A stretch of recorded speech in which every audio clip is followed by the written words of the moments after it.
Alright, so I've been putting this off for a long time. It's time to repot and hopefully remove the babies from this guy. So, first step, gloves.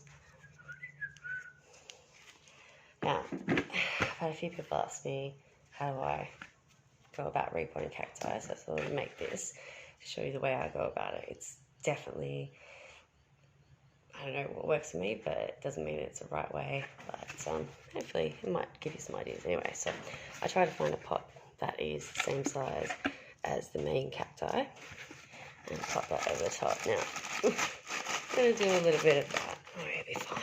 All good, all good. Okay, so I'm going to roll it outside. I'm just going to put a little bit of pressure and roll it from side to side just to kind of loosen it up a little bit. I like to keep it nice and dry when I'm doing this as well. Beautiful. There we go. Well, that couldn't have worked any better. So I managed to actually just be able to pull the pot off there, which is awesome. And it means that I don't get lots of dirt in the cacti. So let's see if I can get to these babies. I like to just shake the dirt off. Just a little shake. There we go. And just try and give as much access as you can to hopefully where these guys are connected. Now, I usually find that it takes a little bit of work with these guys, not just because of the spines, obviously, but they just seem to be really securely attached to their mum. So I'm going to go find another pot that matches the size of these guys here. So get this guy's helmet on. Right, go. Find one there. Let's see.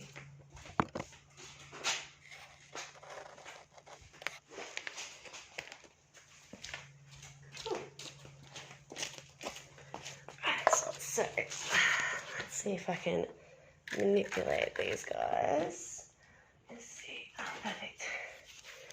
So basically, I want to try and use something. Oh, there we go. I like to use either powder pop sticks or something with that sort of material. You can see they're just like super close in there, and like, you know, some cacti you can just pop the pups off with your finger, but these guys are going to take a little bit more work, so it'll probably take a few minutes. Essentially, I'm just trying to loosen it up, and then what I'll try to do is actually twist it off.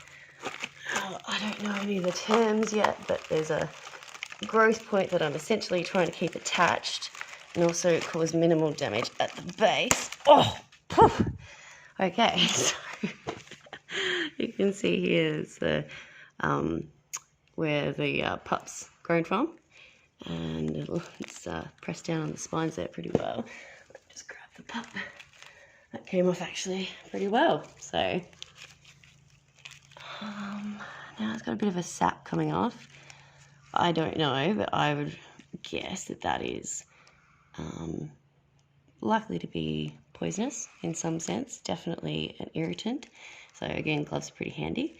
So I'm going to let that heal for a day or so, pop a bit of root powder on it, and then repot into its own little container, which hopefully in a few years will end up as big as its mum. So there we go. Just trying to get this guy off. Should be, oh, there we go, a bit easier because I've got the first one off already. So there you go. It actually come off really well. Sometimes when I try and take some pups off plants like this, I end up doing a lot of damage around here trying to get it off. So I'm actually really happy with how that went. So I'm going to leave all these guys to chill out for a little while because this side needs to heal as well before I repot it. And I'm doing that because if I just chuck it in now and it hasn't healed and I fill it up with dirt and whatnot around it, it might get some sort of virus or disease.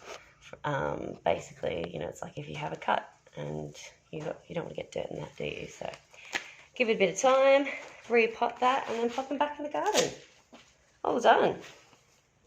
Cool. Hope it was helpful, guys.